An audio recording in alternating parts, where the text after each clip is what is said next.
Hello, I'm Priya Leo, and I'm going to talk about this book today. Would You Teach a Fish to Climb a Tree? It's written by Maxwell and Gary Douglas and Dain Heer. They are the founders of Access Consciousness. This book is about being around and communicating with kids who have ADD, ADHD, OCD, and autism. So, Gary and Dane, they have a very different take on all of these aspects, autism, ADD, and they look at it as a superpower. So I have taken down four things from this book, and I hope it encourages you to read the book, take up the courses. The course is called X-Men, taken by Gary Douglas, and as you mentioned about the superpowers, one of the superpower which they have is that these kids are literally able to read your mind. They know all the thoughts, feelings, emotions that you're going through at every time, at any point. In fact, it sometimes can get really overwhelming for them. Now, where the confusion happens is that, say, for example, I am thinking that what a mess you have created. But I'm speaking that, wow, it looks like you had some good fun with your toys. Now they know what you're thinking, but you're speaking something else. So now there's confusion. They stop trusting themselves at such a point that they feel that, oh, why am I thinking like this? Is my awareness wrong? And when this keeps on happening, they tend to stop their awareness. They're also very aware of what others think, and especially the parents. And a lot of times, there's a lot of emotion around pity, self pity by parents. You know, they consider themselves to be little less. There is a hidden sadness, and these kids, they not only know it, they feel it, and then they amplify it. So if you are sad, they are like 10x or 100x more sad, because they are literally taking that sadness and multiplying it. They are so aware. And another thing is that their awareness is of a kind that, suppose somebody is going to call you. These kids, some of them will just look at the phone 5 seconds before it starts ringing. So they already know that the phone is going to ring, right? So that is the level of awareness these kids can have if developed. And we as parents, what we can do is, celebrate this gift of awareness rather than completely ignoring it. But we can celebrate it. We can tell them that, okay, you already know that the phone is going to ring. Why don't you help me? Why don't you tell me that it's going to ring? So they feel involved. This is just an example, but there can be many situations in which you can involve them into your life and celebrate their gifts.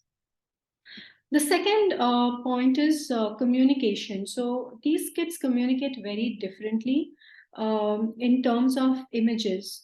So not all children, but some children communicate only in words, like single word. They don't know how to create a sentence, form a sentence word by word, and that flow doesn't come easily. They will say just one word like yes or no, and if even that is not happening, they might just do it as a gesture. You know, they will say just no or nothing, or they will leave the situation without giving any answer, any response. So these children, they can communicate telepathically. What that means is that suppose you want to tell your kid that you had to wear your shoes, tie your shoelaces, and go down.